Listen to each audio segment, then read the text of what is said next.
datanglah 85 tokoh. Mau tahu PKI? Mau tahu sejarah PKI? Baik, sudah. Tapi saya tidak bisa bahas dari awal sampai akhir semua. Saya ambil momentum-momentum yang penting saja. Setuju? Baik, saudara, perhatikan baik-baik. Di bulan Mei tahun 1914, tatkala Indonesia masih dijajah oleh pemerintah Hindia Belanda, datanglah 85 tokoh komunis Belanda, saudara, yang berasal dari Partai Sosialis Belanda. Mereka datang ke Indonesia, mereka tinggal di Indonesia, lalu mereka membentuk asosiasi perburuhan, asosiasi buruh. Sudah, mereka rekrut buruh-buruh di pelabuhan, buruh-buruh pabrik, buruh-buruh perusahaan, saudara. Mereka beri nama ISDV. Itu dalam bahasa Belanda, saudara, itu singkatan dari Indiski Sosial Demokratis Vereniging, saudara. Disingkat ISDV. Kurang lebih artinya Asosiasi Perburuhan Hindia Belanda. Nah, kemudian saudara, setelah ini didirikan, semua pengurusnya orang Belanda, tapi anggotanya orang kita, saudara. Buruh-buruh dibujuk, pekerja dibujuk, petani dibujuk, saudara. Dijanjikan perlindungan, dijanjikan pembelaan. Kalau ikut asosiasi ini, karena yang mimpinnya orang Belanda, kalau ada apa-apa nanti dibela sama orang Belanda, saudara. Banyak buruh dan petani yang tidak paham, sekedar ingin cari selamat, sekedar ingin dapat fasilitas, mereka masuk ke ISDV, saudara. Kira-kira sampai di sini jelas tidak? Ini tahun 1914. Makin hari makin kuat, makin hari makin banyak buruh yang ikut ISDV, saudara. Lalu di tahun 1917, saudara, orang-orang Belanda komunis ini yang dipimpin oleh Henk Sneevliet, ketua ISDV, saudara, mereka provokasi buruh, mereka provokasi buruh pabrik, buruh pelabuhan, buruh perusahaan, buruh perkebunan untuk melakukan pemogokan sekaligus kerusuhan massal, saudara. Mereka bikin kerusuhan, bakar pabrik, bakar perkebunan, saudara. Untuk apa, saudara? Tidak lain dan tidak bukan, ISDV menuntut pemerintah Hindia Belanda untuk menolak sistem kapitalis dan menerapkan sistem komunis. Jadi di Belanda itu ada dua kekuatan, ada kekuatan kapitalis, ada kekuatan komunis, saudara. Mereka mau ganti kapitalis, harus dirubuhkan, ganti dengan pemerintahan komunis, saudara. Kira-kira jelas tidak? Hati-hati, catat baik-baik. Saat itu ISDV melakukan kerusuhan sosial terhadap Belanda bukan untuk kemerdekaan Republik Indonesia. Saya ulangi sekali lagi, bukan untuk kemerdekaan Republik Indonesia. Mereka hanya bikin kerusuhan sosial untuk menggulingkan pemerintahan kapitalis Belanda menjadi pemerintahan komunis Belanda, saudara. Artinya kerusuhan itu hanya untuk kepentingan komunis Belanda, hanya untuk kepentingan PKI Belanda, bukan untuk kemerdekaan Republik Indonesia. Kira-kira jelas tidak? Kenapa ini perlu saya garis bawahi? Sebab anak-anak PKI yang ada saat ini di mana-mana sesumbar. Dulu kami pejuang, dulu PKI berontak kepada Belanda. Dulu tahun 1917 kami berontak, kami bakar pabrik, kami bakar perkebunan, kami bakar itu perusahaan. Kami pejuang-pejuang yang berani, kami pahlawan. Banyak anak muda kita yang tidak paham, percaya kalau PKI pahlawan, saudara. Saya mau tanya, tadi kerusuhan itu terjadi, saudara, untuk kemerdekaan Indonesia bukan? Untuk kemerdekaan Indonesia bukan? Bukan. Untuk kepentingan komunis. Begitu mereka bikin kerusuhan, akhirnya tokoh-tokoh komunis Belanda tersebut ditangkap oleh pemerintah Hindia Belanda dan dikembalikan ke negeri Belanda, saudara. Kecuali beberapa gelintir orang-orang Belanda yang dianggap tidak terlibat dalam kerusuhan. Sisanya semua dipulangkan, termasuk Henk Sneevliet, ketua ISDV, saudara. Tapi ISDV nggak dibubarkan oleh Belanda, saudara. Kenapa nggak dibubarkan? Sebab Belanda lihat ini anggotanya udah banyak ada di mana-mana. Sayang kalau dibubarkan. Tapi Belanda ingin ambil alih agar Belanda bisa menguasai para buruh dan para petani, saudara. Singkat cerita, masuk tahun 1920, saudara. Atau saya ingatkan dulu. Masuk tahun 1920, ISDV menggelar kongres di Semarang, Jawa Tengah, dan mengganti nama menjadi Perserikatan Komunis di Hindia Belanda, yang disingkat PKH, Perserikatan Komunis Hindia Belanda, saudara. Jadi artinya di tahun 1920 dia keluarkan warna aslinya, saudara, bahwa mereka adalah Perserikatan Komunis, Perhimpunan Komunis, Paguyuban Komunis. Kira-kira jelas tidak? Jelas tidak? Lalu siapa yang memimpinnya? Ketika itu ada dua orang Indonesia yang dijadikan pemimpin. Pertama adalah Semaun dari Surabaya, yang kedua adalah Darsono dari kota Solo, saudara. Padahal dua orang ini, maaf Pak Bu ya, sebelumnya ikut Sarekat Islam. Nah, Sarekat Islam pada saat ISDV didirikan kerjasama dengan Sarekat Islam, karena Sarekat Islam kira ini cuma asosiasi buruh, saudara, nggak ada kaitan dengan komunis. Alasan kedua, karena ISDP anti kapitalis, Sarekat Islam juga anti kapitalis, punya musuh bersama, sama-sama anti kapitalis, saudara, makanya dia gabung. Tapi saudara, begitu 1920 ISDV mengganti nama menjadi Perserikatan Komunis Hindia, bubar. Sarekat Islam nggak mau lagi untuk bersatu dengan mereka, saudara. Sarekat Islam yang saat itu dipimpin oleh HOS Cokroaminoto, Haji Omar Said Cokroaminoto, menolak untuk kerjasama lagi dengan PKI, saudara. Alhamdulillah. Tapi ingat, saat itu namanya belum PKI, saudara. Namanya masih PKH. 1914 namanya ISDV. 1920 berubah menjadi PKH, Perserikatan Komunis Hindia Belanda, saudara. Lalu tahun 1924, saudara, akhirnya Perserikatan Komunis Hindia Belanda mengganti nama lagi. Kali ini namanya adalah Partai Komunis Indonesia, yang disingkat PKI. Kira-kira jelas tidak? Jadi kalau begitu sebelum jadi PKI awalnya apa namanya? ISDP tahun 1914, kemudian 1920 berubah jadi apa? PKH, kemudian 1924 berubah jadi PKI. Nah, kemudian di tahun 1926 dan 27 Partai Komunis Indonesia, saudara, karena merasa sudah lebih kuat, kali ini anggotanya lebih banyak, dia pujuk buruh-buruh, dia pujuk petani-petani, saudara, dia pujuk orang-orang miskin, saudara, untuk masuk ke dalam Partai Komunis Indonesia.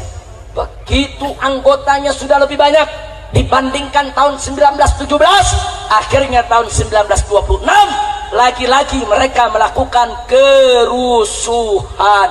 Mereka bakar pabrik, bakar perkebunan, bakar perusahaan, saudara. Mereka lakukan kerusakan di mana-mana. Luar biasa.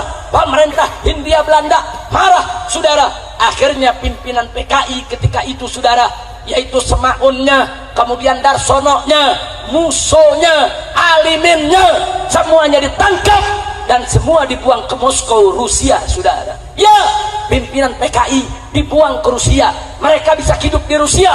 Lalu bagaimana dengan petani? Bagaimana dengan buruh yang mereka rekrut, saudara? 13.000 petani ditangkap oleh Belanda.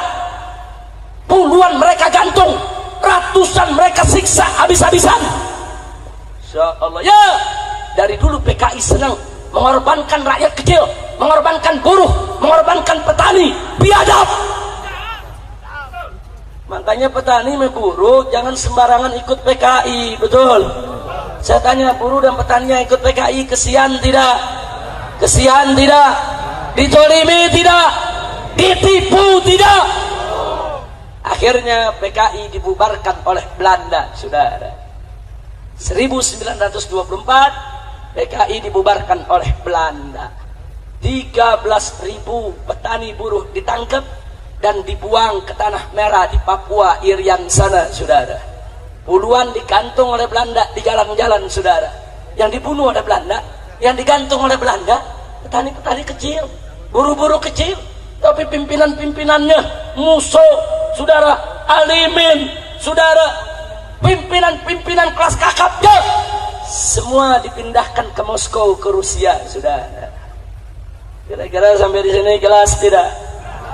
Sekarang saya mau tanya, berarti kerusuhan sosial yang terjadi di tahun 1924, yang ketika itu PKI bikin kerusuhan, tujuannya apa?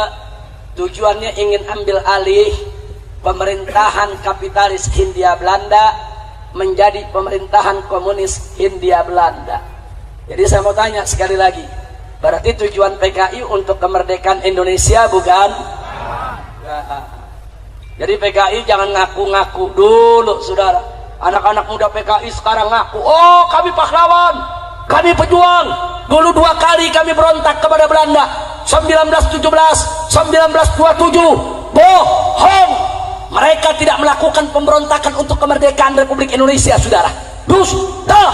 Mereka ketika itu, saudara, hanya diperalat oleh tokoh-tokoh komunis Belanda, saudara. Untuk apa? Menggulingkan pemerintahan kapitalis Hindia Belanda agar berganti menjadi pemerintahan komunis Hindia Belanda. Saudara, buktinya, saudara, di tahun 1924 ketika PKI dideklarasikan, saudara, dulu yang bangun pertama kali yang bernama Henk Sneevliet yang dipulangkan oleh Belanda ke Belanda resmi mewakili PKI untuk menghadiri Kongres Komunisme Internasional di Moskow, saudara. Seluruh tokoh komunis Belanda menjadi anggota PKI dan mewakili PKI hadir Kongres Komunis di Jerman, Kongres Komunis di China, Kongres Komunis di Moskow, Uni Soviet, saudara. Ya, PKI telah menjadi jaringan komunis internasional sejak tahun 1924, saudara. Makanya tahun 1927 begitu dia melakukan huru-hara, dibubarkan oleh pemerintah Hindia Belanda, saudara. Kenapa? Sebab pemerintah Hindia Belanda adalah pemerintahan kapitalis yang bekerja sama dengan Amerika Serikat dan tidak mau berkiblat kepada China maupun Uni Soviet, saudara. Kira-kira jelas tidak? Nah, sekarang saya mau tanya sekali lagi, kalau gitu PKI berontak kepada Belanda untuk kemerdekaan Indonesia, bukan? Untuk kemerdekaan Indonesia, bukan? Kalau begitu petani dan buruh, saudara, dikorbankan tidak? Kalau begitu PKI jahat tidak? Zalim tidak? Biadab tidak? Takbir! Sallu ala Nabi. Saya berhenti dulu sampai di sini. Kira-kira jelas tidak lahirnya PKI? Jelas lahirnya PKI? Baik, bagian kedua. Bagaimana PKI balik lagi, saudara? Begitu dilarang, musuh dibuang ke Rusia, alimin dibuang ke Rusia, saudara. Mereka tidak berani untuk balik ke Indonesia karena Belanda masih berkuasa.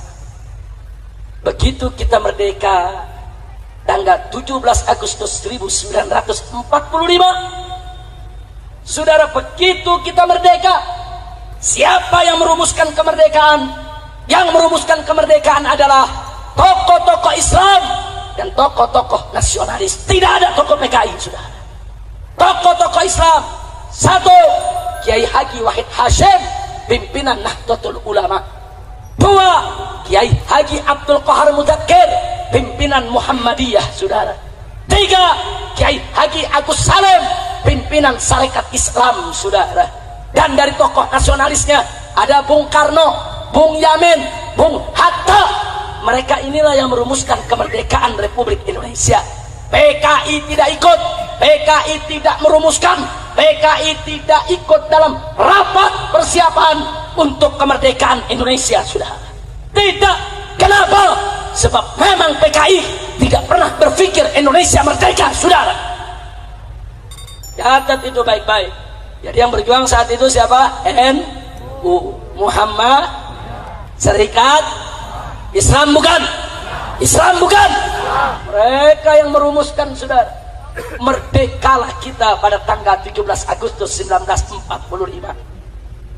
Begitu kita merdeka, tokoh-tokoh PKI dari Moskow pulang, saudara.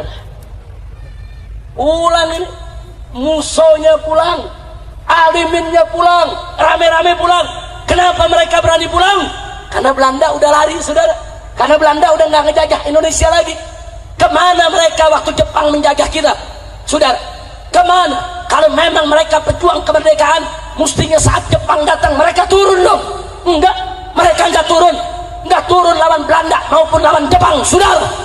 Tapi begitu kita merdeka, mereka balik lagi, saudara. Begitu mereka balik tanggal 21 Oktober, baru 2 bulan kita merdeka, mereka deklarasikan kembali Partai Komunis Indonesia yang dipimpin oleh Musso. Kira-kira sampai di sini jelas tidak? Jelas tidak? Begitu mereka dirikan PKI, mereka nggak dianggap. Bung Karno nggak nganggap, Bung Hatta nggak nganggap, ormas Islam nggak nganggap, saudara. Akhirnya mereka pakai cara licik. Bagaimana supaya mereka dianggap?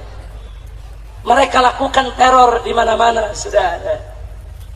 Begitu bulan Oktober 45, mereka deklarasikan PKI tidak disambut oleh bangsa Indonesia, tidak disambut oleh para pendiri Republik Indonesia. Mereka melakukan teror, saudara.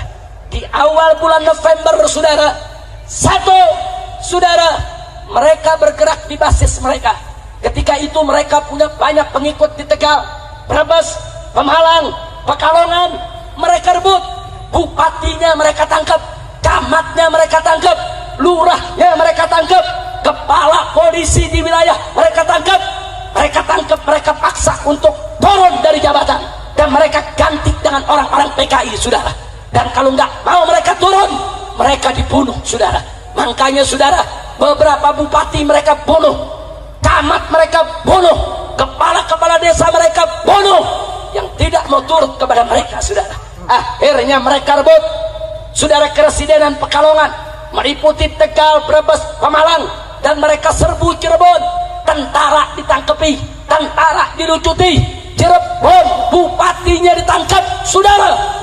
Bukan itu saja, mereka juga masuk ke daerah Banten, saudara. Di Banten ada geng Cek Mama, tokoh PKI Banten. Mereka culik Bupati Lebak, saudara, yaitu Raden Harti Winangun. Mereka bunuh di jembatan Serang, saudara. Enggak sampai di situ, mereka bergerak di Tangerang. Mereka culik tokoh nasional Otto Iskandar Dinata. Mereka tangkap, mereka sembelih, mereka bunuh karena tidak setuju dengan PKI. Insya Allah. Jadi supaya anda tahu, saudara, kenapa mereka lakukan itu? Karena mereka punya basis. Basisnya buruh dan petani, saudara. Di mana mereka punya basis, mereka bunuh yang nggak mau tunduk kepada mereka. Di mana mereka tidak punya basis, mereka pura-pura baik kepada umat Islam, saudara. Di Jawa Barat PKI nggak ada basisnya, saudara. Alhamdulillah. Ini Jawa Barat dari dulu sampai sekarang basis Islam, bukan basis PKI. Betul? Betul? Takbir. Hidup Islam. Hidup Jawa Barat. Takbir. Sallu ala Nabi. Pertanyaannya, apa hasil teror yang dilakukan oleh PKI? Saudara, ketika itu kita baru merdeka. Yang namanya baru merdeka, pemerintah masih lemah, tentara masih lemah, polisi masih lemah. Betul? Betul? Baru merdeka 2 bulan dirongrong sama PKI, saudara. Diadap ini PKI, saudara. Makanya PKI bisa rebut. rebut Brebes, rebut Tegal, rebut Pemalang. Kenapa dia bisa rebut? Dia rebut Tangerang, dia rebut Serang, saudara. Kenapa dia bisa rebut? Karena saat itu Bung Karno masih lemah, pemerintahan masih lemah. Biar kita tahu, biadab. Kalau gitu PKI pengkhianat, tidak. Tapi taktik mereka berhasil, saudara. Akhirnya mereka dipanggil oleh Bung Karno. Bung Karno bujuk mereka untuk tidak mengganggu rakyat. Apa hasilnya, saudara? Tahun 1947 terpaksa akhirnya Bung Karno tidak ada jalan lain. Tokoh PKI diangkat menjadi Perdana Menteri Republik Indonesia, saudara. Dialah yang bernama Amir Syarifuddin Harahap.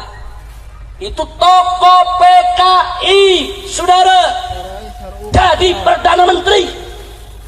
Ya, niat Bung Karno baik. Kalau PKI dikasih tempat, PKI dibagi tempat di pemerintahan, dia nggak ngajak, dia nggak bunuh camat, nggak bunuh lurah, nggak bunuh bupati. Ini negara baru merdeka, saudara. Belum lagi Belanda ngancem mau balik, saudara, mau rebut lagi Indonesia, mau jajah Indonesia. Bung Karno bujuk PKI, Amir Syarifuddin jadi Perdana Menteri Republik Indonesia. Saya tanya, PKI licik tidak? Licik tidak? Jahat tidak? Sekarang mari kita lihat. Lalu bagaimana begitu jadi Perdana Menteri? Begitu Amir Syarifuddin menjadi Perdana Menteri, dia tokoh PKI. Saudara, semua orang PKI dimasukkan ke dalam lini-lini pemerintahan. PKI dimasukkan ke tentara, PKI dimasukkan ke polisi, PKI dimasukkan ke bagian pegawai negeri sipil. PKI diangkat dari camat, diangkat dari bupati, di mana-mana PKI menjadi pejabat. Ya, saudara, tentara semua angkatan, angkatan darat disusupi PKI, angkatan udara disusupi PKI, angkatan laut disusupi PKI, kepolisian disusupi PKI. Kok bisa lah orang Perdana Menterinya PKI, saudara? Insya Allah, bahaya tidak? PKI nguasai, saudara. Masumi protes, ulama protes, kiai protes, datang ke Bung Karno supaya Amir Syarifuddin diberhentikan dari Perdana Menteri. Ini berbahaya. Semua pejabat diganti dengan PKI.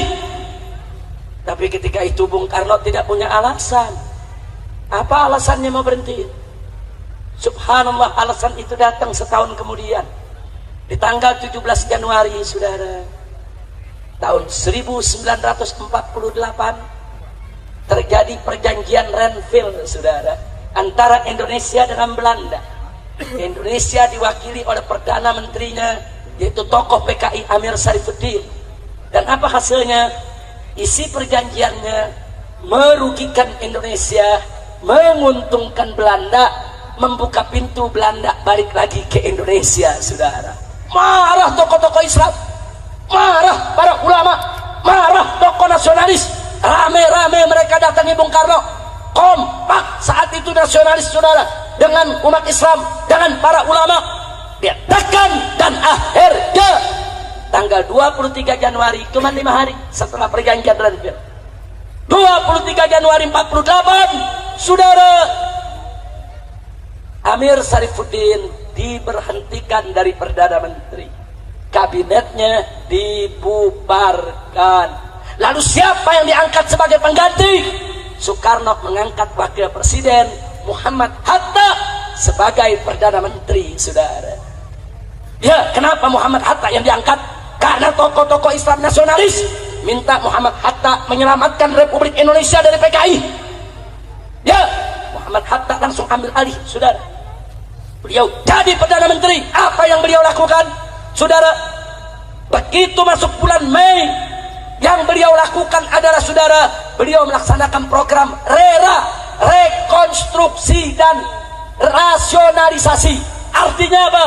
Seluruh orang PKI yang ada di TNI, yang ada di pegawai negeri, yang jadi pejabat diberhentikan oleh Bung Hatta, saudara.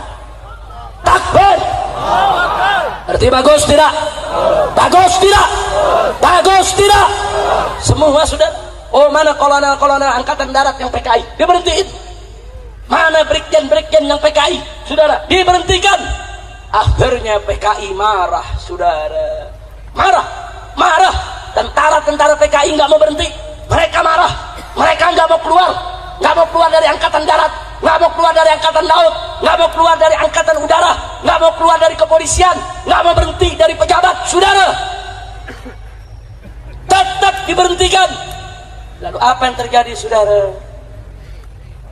Begitu diberhentikan, saudara, maka seluruh tokoh PKI yang masih ada di luar negeri, saudara, baik ada di Cina maupun Moskow, rame-rame turun ke Indonesia, saudara.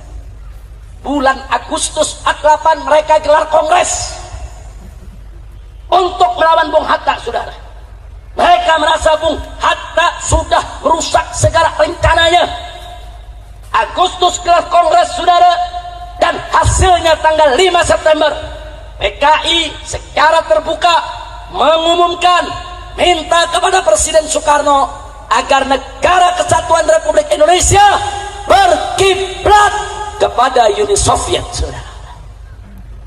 Jadi PKI bilang Indonesia harus berkiblat kepada Soviet, Indonesia harus bersatu dengan Uni Soviet, Indonesia tidak boleh diatur oleh Amerika yang kapitalis, kita harus jadi negara sosialis, komunis. Dan keinginannya ditolak oleh Bung Karno, saudara. Begitu ditolak, lalu apa yang terjadi pada tanggal 10 September, saudara? Mari kita lihat 10 September, saudara, PKI mengumumkan di Madiun satu negara baru yang namanya adalah Negara Soviet Indonesia, saudara. Ditulis Negara Republik Soviet Indonesia. Dia deklarasikan, saudara, presidennya musuh, wakil presidennya Amir Sarifuddin, mantan Perdana Menteri Republik Indonesia, saudara. Dia umumkan. Setelah itu diberikan peringatan oleh Bung Karno, bubar, stop, nggak boleh ada negara dalam negara, saudara.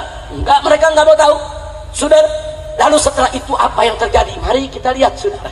Begitu mereka umumkan Negara Republik Soviet Indonesia, ulama-ulama di Madiun, pimpinan pondok pesantren di Magetan, di mana-mana yang tidak mau mengakui Negara Republik Soviet Indonesia, mereka serbu, mereka bunuh, saudara.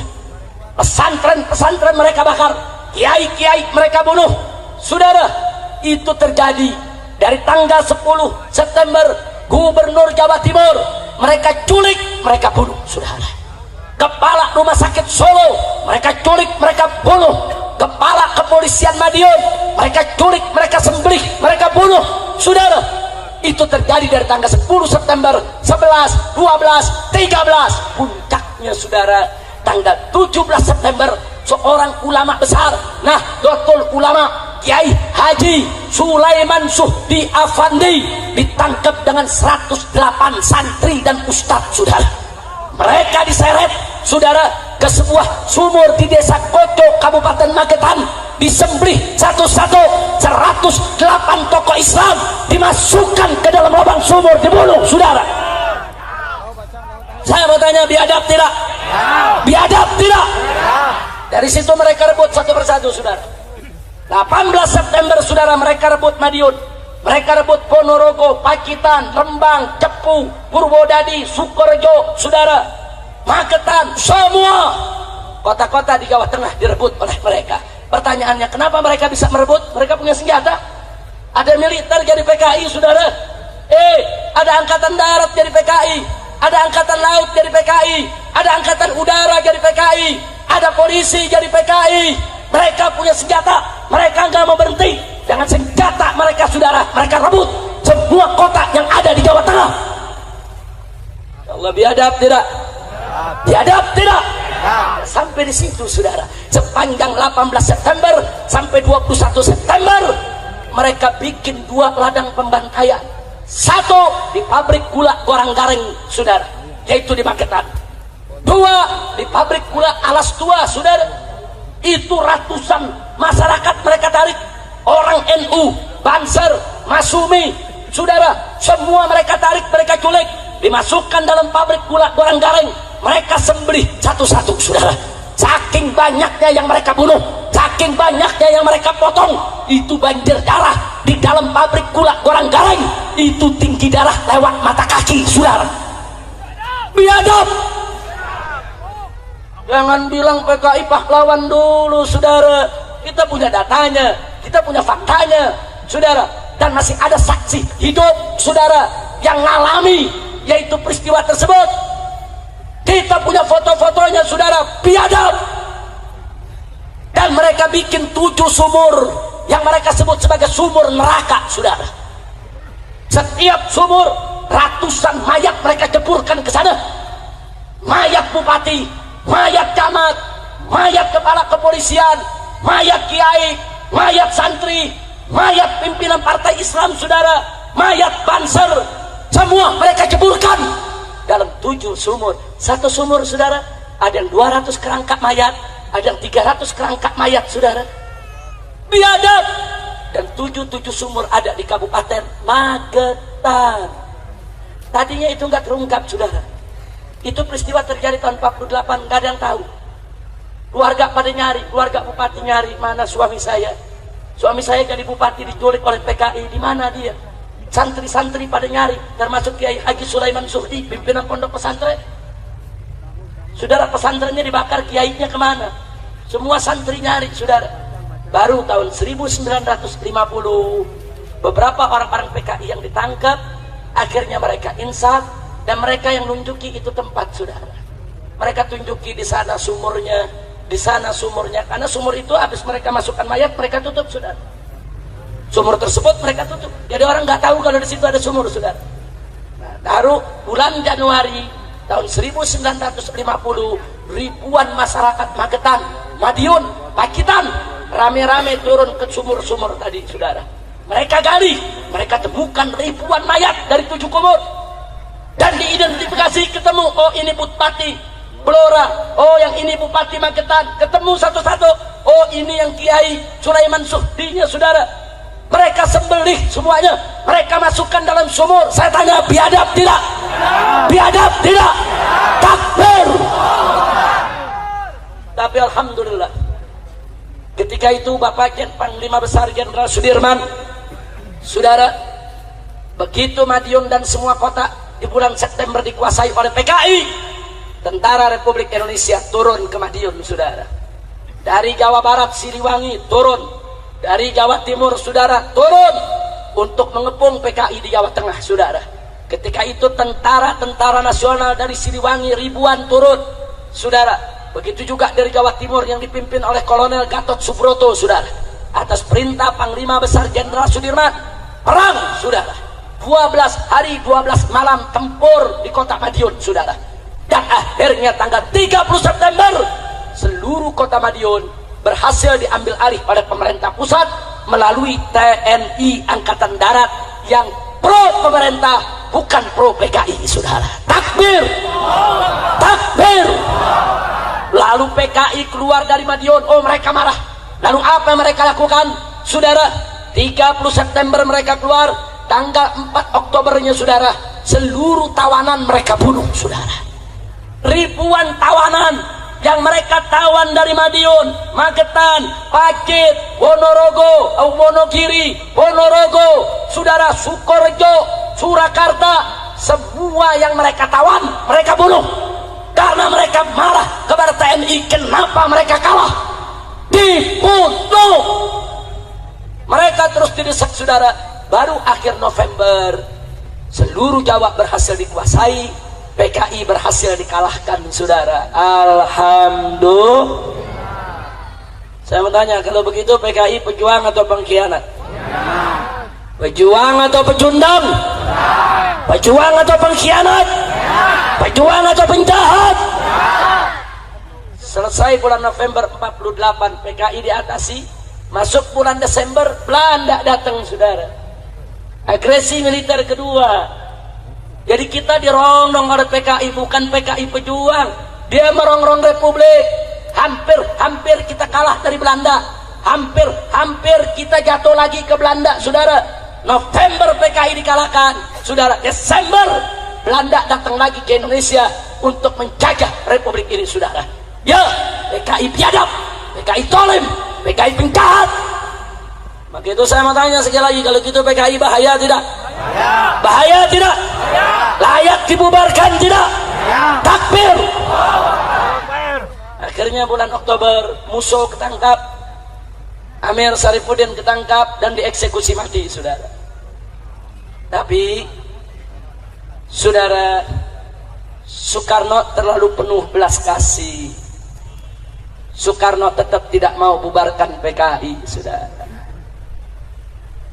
Semua tokoh minta kepada Bung Karno keluarkan dekret bubarkan PKI. Dia sudah membunuh ribuan orang, membunuh pejabat, membunuh jenderal, membunuh tentara, membunuh kiai, membunuh santri. Saya tanya, patut tidak dibubarkan? Layak tidak dibubarkan? Tapi Soekarno nggak mau bubarin.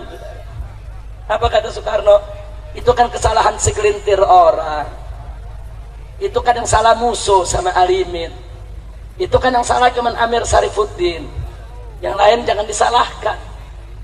Akhirnya saudara, PKI tidak dibubarkan.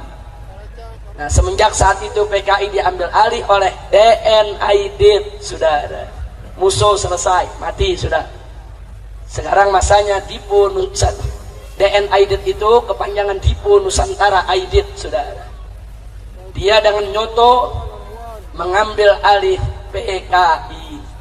Lalu bagaimana cara dia bangkit? Kali ini karena Soekarno yang tidak mau bubarkan mereka rangkul Bung Karno, saudara.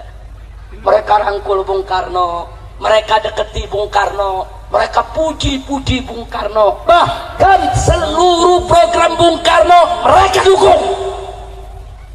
Sampai Bung Karno sayang kepada mereka, saudara. Supaya Anda tahu, akhirnya saudara, tahun 51 mereka mulai mengkonsolidasikan diri, dan tahun 55 PKI resmi ikut pemilihan umum pertama di Indonesia, saudara. Dan mengejutkannya, PKI menang 4 besar, saudara. Berarti saya tanya, berarti PKI setelah berontak ternyata yang milih masih banyak ya? Jawab yang kompak, masih banyak yang milih tidak? Masih banyak yang milih tidak? Menjadi 4 besar setelah PNI, Masumi, NU, PKI, saudara. 4 besar partai menang di Indonesia, saudara. Salah satunya adalah PKI. Sudah berontak, sudah ngebunuh, dimaafkan, sampai boleh ikut pemilu, jadi 4 besar, saudara. Lalu apa yang terjadi, saudara? Begitu menang pemilu dan Soekarno makin dekat dengan PKI, PKI makin disayang oleh Bung Karno, saudara. Walaupun Bung Karno bukan PKI, saudara, tapi Bung Karno disayang oleh PKI dan sayang kepada PKI, saudara. Akhirnya ulama-ulama marah. Di bulan September tahun 1957 digelar Kongres Ulama se-Indonesia di Palembang, Sumatera Selatan, saudara.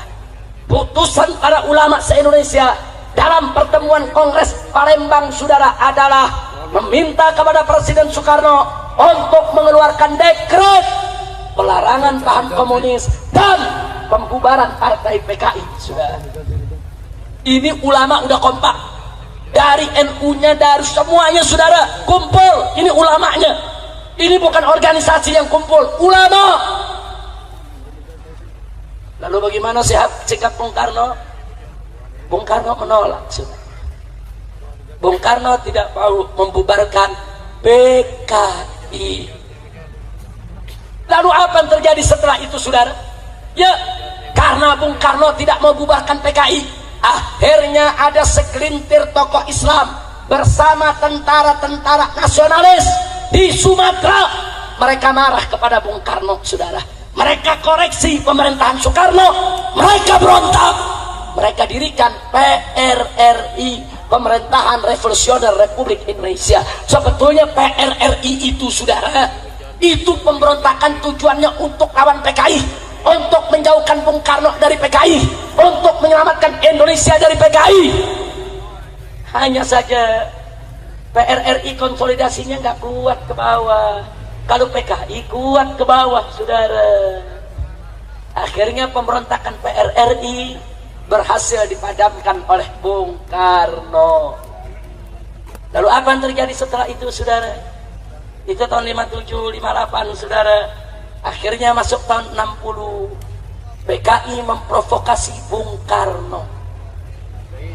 Bung Karno punya ide, kalau Indonesia mau damai, kalau Indonesia mau jaya, nasional, agama, dan komunis harus bersatu. Jadilah politik Nasakom, saudara. Dia keluarkan Nasakom. Ya, ketika itu NU ikut mendukung Nasakom, PNI mendukung Nasakom, PKI nomor 1 dukung Nasakom. Masumi tidak mendukung, saudara. Karena Masumi tidak mendukung, di tahun itu juga Masumi dibubarkan oleh Bung Karno, saudara. Masumi itu partai Islam terbesar saat itu, saudara. Partai Islam terbesar, Majelis Syuro Muslimin Indonesia, saudara, dibubarkan. Kemudian di tahun 1963, saudara, PKI memprovokasi lagi Bung Karno supaya ganyang Malaysia. Kenapa diprovokasi supaya perang lawan Malaysia, saudara? Kenapa? Ada apa? Ada dua tujuan. Sebab PKI bekerja sama dengan Partai Komunis Malaysia untuk menyatukan Indonesia Malaysia menjadi negara komunis Malindo, Malaysia Indonesia. Bukan itu saja, PKI sudah hitung kalau Indonesia perang lawan Malaysia, tentaranya kurang. Nah, kalau tentara kurang, maka PKI minta supaya buruh dan tani dipersenjatai, saudara. Rikik PKI, saudara. Ulama protes, tidak setuju, nggak boleh ganyang Malaysia, nggak boleh buruh dan petani dikasih senjata, berbahaya. Ormas Islam yang bernama GPII, Gerakan Pemuda Islam Indonesia, demonstrasi tolak itu semua, dibubarkan. GPI dibubarkan oleh Bung Karno, saudara. HMI dibubarkan oleh Bung Karno, saudara. Pokoknya yang nggak setuju dengan politik Bung Karno semua dibubarkan. Bukan itu saja, ulama-ulama protes ditangkap, di penjara. Siapa aja di penjara? 1, almarhum Kiai Haji Buya Hamka. 2, Kiai Haji Yunan Helmi Nasution. 3, Kiai Haji EZ Mutakin, saudara, tokoh Jawa Barat. Kemudian Kiai Haji Soleh Iskandar, saudara. Ada belasan kiai, semuanya ditangkap, dijebloskan ke penjara karena anti PKI. Jadi di sini saya tidak mengatakan Bung Karno PKI, enggak. Bung Karno posisinya lemah, PKI-nya kuat. Saya tanya, berarti PKI kuat tidak? Jujur, PKI berarti kuat tidak? PKI minta Bung Karno bubarin Masumi, dibubarin. PKI minta Bung Karno bubarin GPI, dibubarin. PKI minta Bung Karno perang lawan Malaysia, perang. PKI minta kepada Bung Karno, saudara, untuk minta apa lagi dengan Bung Karno? Yaitu minta kepada Bung Karno, saudara, supaya kiai-kiai, ulama-ulama yang anti politik Nasakom ditangkap semua, saudara. Berarti saya mau tanya, berarti PKI kuat tidak? Kuat tidak? PKI kuat saat itu, saudara. Oh, dahsyat kekuatan PKI, saudara. Biar Anda tahu, akhirnya, saudara, bulan Juli tahun 1965 secara resmi Bung Karno mengizinkan, saudara, dibentuknya angkatan kelima, buruh dan tani diberikan senjata, saudara.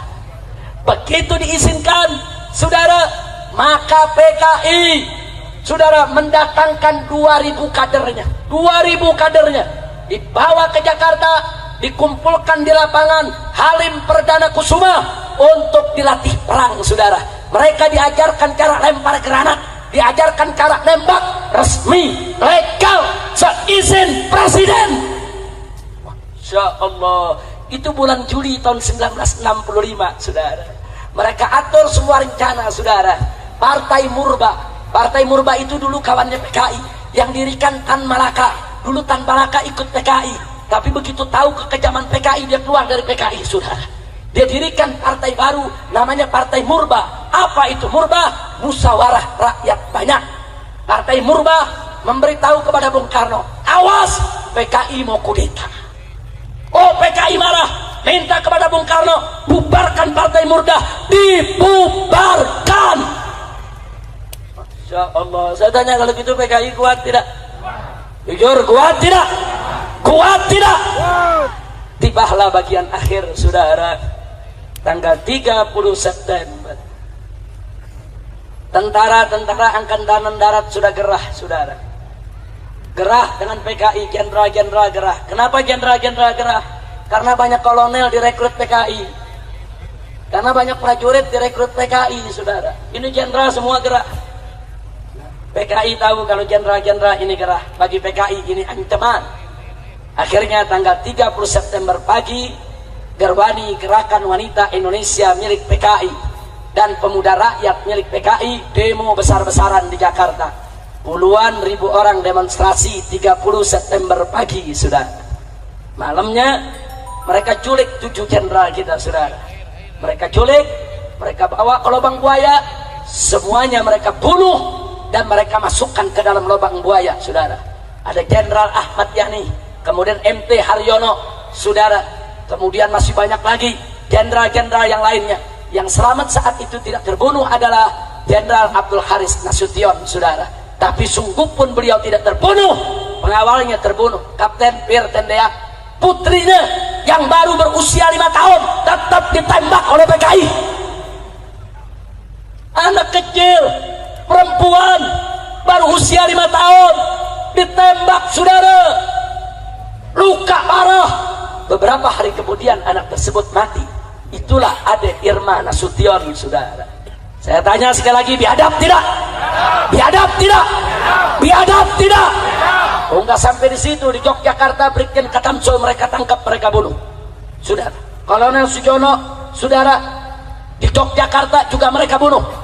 Bahkan ada polisi, ajudan inspektur polisi Karasat Tubun yang menjaga rumah Wakil Perdana Menteri bersebelahan dengan rumah Jenderal Ahmad Abdul Haris Nasution, juga mereka tembak malam itu, saudara. Begitu selesai mereka bunuh, saudara, besoknya tanggal 1 Oktober Radio Republik Indonesia mereka kuasai, saudara. PKI mengumumkan hari ini telah dibentuk Dewan Revolusi baru mengambil alih kekuasaan. Dan liciknya mereka supaya rakyat tidak marah, apa mereka bilang? Soekarno tetap presiden kita. Licik, jahat, saudara. Tapi ketika itu, saudara, TNI Angkatan Darat, saudara, jenderal-jenderalnya terbunuh.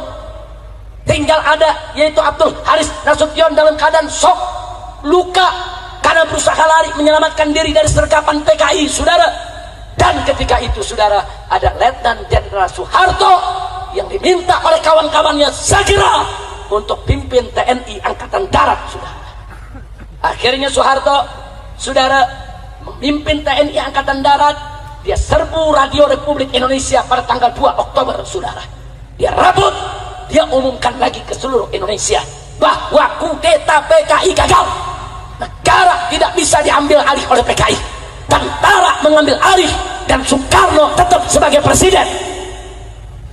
Jadi mereka ini licik, saudara. Mereka mau adu domba kita, saudara. Tinggal Presiden Soekarno bingung harus bersikap apa. Yang ini bela Soekarno, yang ini bela Soekarno, saudara. Ya, ketika itu posisi Soekarno lemah, saudara. Kira-kira jelas tidak? Akhirnya Soeharto mengerahkan RPKAD, saudara.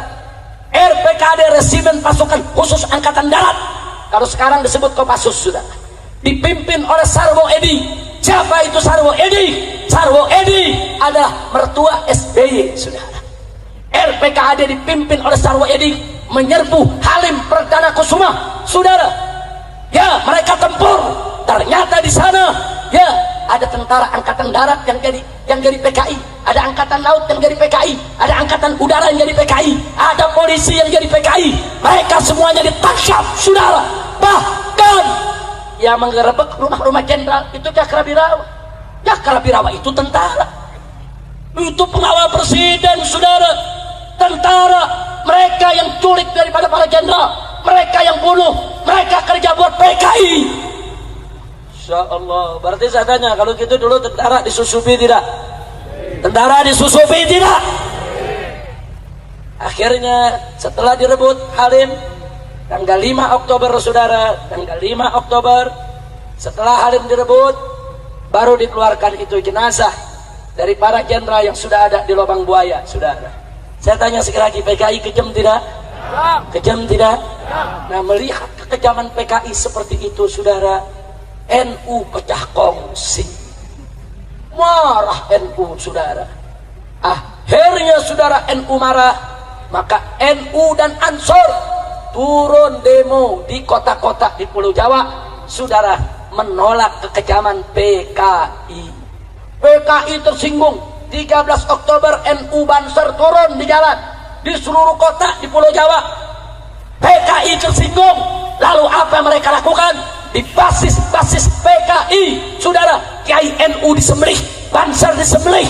Bahkan di Banyuwangi saudara, tidak kurang dari 66 anggota Banser mereka culik, mereka racuni, mereka sembelih, mereka masukkan ke sumur saudara. Ya, begitu itu terjadi saudara, begitu NU dibunuh oleh PKI di mana tempat, semua Banser marah, semua NU marah. Akhirnya bulan Oktober tersebut terjadi bentrok besar-besaran antara NU dan PKI saudara. Di setiap kampung, setiap desa, setiap kecamatan, jangan anda bilang cuma NU yang bunuh PKI saudara. PKI yang lebih dulu bunuh NU. Betul? Betul. Di kampung-kampung basis PKI, NU dibunuh, NU disembelih, Banser disembelih. Makanya NU tidak diam, Banser tidak diam. Mereka turun di basis-basis NU, basis-basis Banser. Semua orang PKI ditangkepin saudara. Ya, saling bunuh, saling hantam. Itu yang terjadi dari saudara. Dan akhirnya PKI kalah, NU yang diberikan kemenangan oleh Allah Subhanahu wa taala. Takbir. Takbir. Berarti saya mau tanya, jasa NU besar tidak? Jasa Banser besar tidak? Jasa tentara besar tidak? Takbir. Insya Allah. Saudara, kami di FPI punya file. Kami kumpulkan bebundal-bundal, satu bundal segini, semua foto-foto dan nama-nama korban ulama-ulama NU, korban kawan-kawan Banser yang dibunuh oleh PKI saudara. Makanya anak-anak muda hati-hati kalau anda buka ngajinya sama Syekh Google. Ini banyak sekarang ngaji sama Syekh Google saudara. Tulis PKI, langsung dijawab Syekh Google. Nah itu banyak tulisan-tulisan yang dibuat oleh PKI. Yang PKI ceritakan, kami dibunuh NU, kami disembelih Banser. Ketika itu NU jahat, Banser jahat, masa kami disembelih, masa kami dibunuh. Tapi yang mereka bunuh kiai, mereka nggak cerita saudara. Saya mau tanya, siapa yang mulai ngebunuh, NU atau PKI? Jawab yang kompak. Yang memulai siapa? Yang jahat siapa? Yang bunuh kiai siapa? Jadi kalau Banser marah wajar tidak? NU marah wajar tidak? Umat Islam marah wajar tidak? PKI membunuh, dibunuh lagi, wajar tidak? PKI membunuh kiai, dibunuh oleh masyarakat, wajar tidak? Takbir. Jadi jangan kaget, PKI bunuh satu kiai, Banser bunuh 1000 PKI. Satu kiai harganya 1000 musuh saudara. Bagus tidak? Malah bukan 1000, mestinya 1.000.000. Iya. Masya Allah. Kira-kira jelas tidak? Jelas tidak? Nah sekarang mereka balik cerita, mereka bilang NU yang jahat, ulama itu yang jahat, kami korban, kami pejuang. Mereka putar balik, apa mereka bilang tuh yang jahat Soeharto tuh, yang jahat Orde Baru, tuh yang jahat NU tuh Banser. Kalau kami ini cuma korban. Makanya jangan mau diputar balikin fakta. Begitu saya tanya sekali lagi sebelum saya akhiri saudara, kalau begitu udah jelas belum cerita PKI? Malam ini sudah saya sampaikan, jelas tidak? Jelas tidak? Jadi kesimpulannya PKI itu pejuang atau pecundang? Pejuang atau pecundang? Pejuang atau penjahat? PKI itu berjuang untuk kemerdekaan tidak? Untuk Indonesia atau untuk